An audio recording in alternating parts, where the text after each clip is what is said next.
The new Archbishop of Canterbury has just been revealed, and for the first time in the history of the Church of England, a woman has got the top job. She is Sarah Mullally. She's a former nurse who is the current Bishop of London. She has been Bishop of London since 2018 and was also the first ever woman to hold the post. These pictures show the Bishop this morning in Canterbury. This was filmed ahead of the formal announcement. She is officially Archbishop of Canterbury designate. It is the College of Canons at Canterbury Cathedral who formally elect the Archbishop, and a legal ceremony will then mark the official date on which the new Archbishop takes up office. Well, I'm joined here in the studio now by Adele Robinson and Ruth Gledhill, the assistant editor of The Tablet. A very good morning to both of you. To you first, Adele. This is a big deal, isn't it? I mean, it was much rumoured that the appointment would go to a woman, but the first time in the history of the Church of England. Yeah, I think it was described as if it hadn't have gone to a woman, it would have been a missed opportunity for the Church to be seen as modernising. As you say, this is a historic moment. She becomes the first female spiritual leader of the Anglican Church in its more than 1,000-year history. And it breaks centuries of tradition, doesn't it, within the Church of England? She's already one of the women bishops in this country, the first to be Bishop of London, so one among the first to break barriers within the Anglican Church anyway. And, you know, it does mark this major milestone in the Church's move towards gender equality at its highest leadership. It's also a turning point, I think. It sends a message that the Church is ready to modernise even further, perhaps, becoming even more inclusive. And it could, as well, inspire changes elsewhere across faith communities and in Anglican communities around the world. It's likely that there may be, of course, as there always is, some opposition in certain places, in some more conservative and traditionalist parts of the Anglican community, but the choice of a female, as I say, shows this step towards modernising the Church. We'll talk about the process of the selection in a moment with you, Ruth, but Adele, what more do we know about her as a person? So her background is actually in leadership in healthcare. She was Chief Nursing Officer for the Department of Health between 1999 and 2004, so for 5 years. And off the back of that, she was made Dame Commander of Order of the British Empire, given a DBE in 2005 for her contributions towards midwifery and nursing. And she's held, since then, various senior roles within the Church of England. She sits in the House of Lords as a Lord Spiritual. She's a member of the Privy Council. She's also chair of Christian Aid. And I think, again, it shows that by choosing a female and her, particularly, her personally, gives a strong signal about valuing experience outside purely the theological sphere. She has this wealth of experience within the healthcare sector. So it's not just about embracing diverse leadership within gender, but also background and experience. More on her as well is that she's married with 2 children.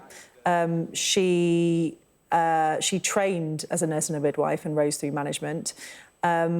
And also she's, on some of the issues that she's passionate about, she's seen as being more inclusive on issues to do with same-sex relationships. So she led a debate and supported proposals to introduce back in 2023 a trial for prayers and blessings for same-sex couples. That was back in 2023. So she's someone who seems to acknowledge that there are deep disagreements within the Church on that particular issue, but she sort of emphasises liberal changes, how she describes them, or other people describe her stance on it as pastoral inclusion, which basically means, you know, making sure people feel supported and cared for and welcomed, while also acknowledging deep divisions. So, yeah, and also on safeguarding, because that's incredibly important, isn't it, for the Church of England? At this particular moment in time, following the departure of Justin Welby, she came out after his departure nearly a year ago as saying that the Church of England needed a reset and it needed to be survivor-focused. Yeah, indeed. We also know she's not frightened of the media, is she? Because I've certainly interviewed her a few times over the past few years. Ruth, to you, first of all, your reaction to the appointment? Well, I think it's a fantastic appointment and I'm delighted, and I'm quite surprised, actually, because Justin Welby obviously left office under a terrible cloud, but credit to him, he was the one who, during his time, managed to get women bishops through. And the Church had been terribly divided, and it had been a real bone of contention before, with difficult debates and threats of splits. And so for him to actually get that through quite early in his office, and now, you know, his successor is a woman. Is that quite quick? Are you surprised at how quickly that's come? I am quite surprised, because the Church of England has always had a reputation for being quite conservative and a little bit nervous, you know, of taking radical steps forward. So for it to take this step at this time, you know, as the very next opportunity that came, the very first opportunity it's had to appoint a woman archbishop, they've taken it.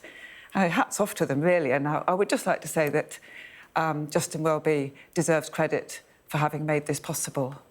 The process is quite lengthy, as we've seen. I mean, the position's been vacant for around about a year, hasn't it?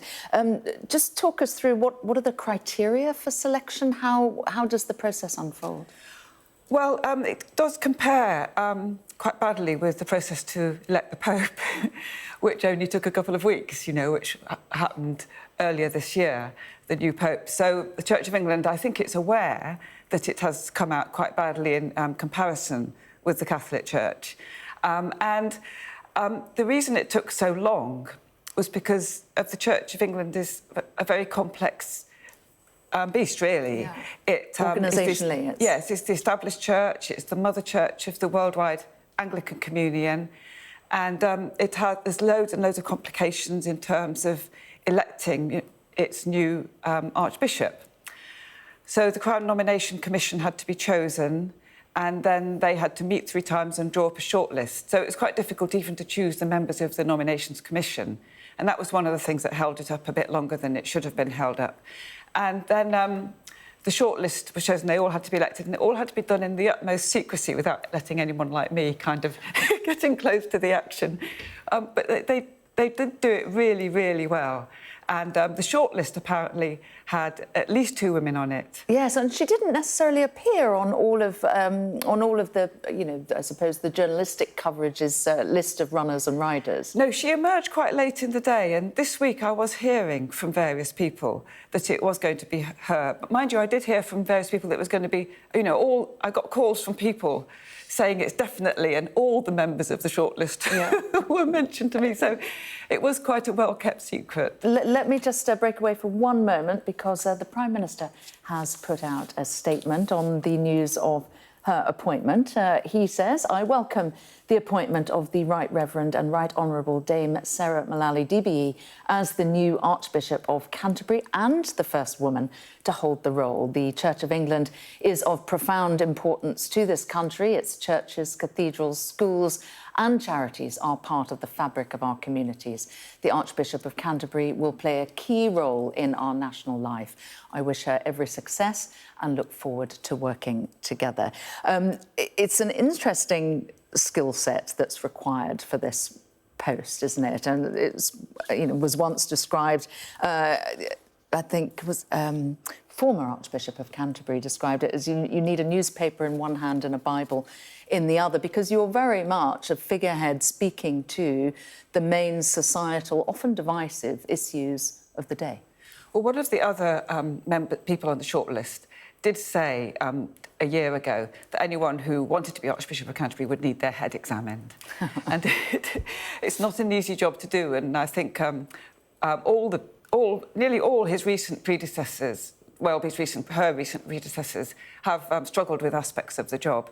And partly that's due to the Church of England's struggle and the Anglican Communion's struggle to kind of deal with modernity as it embraces inclusivity and across all areas of society. So I think that it's still got a long way to go with that. So a woman is quite controversial in terms of the wider Anglican Communion, because there are provinces still and dioceses that, you know, refuse to ordain women priests even, never mind bishops.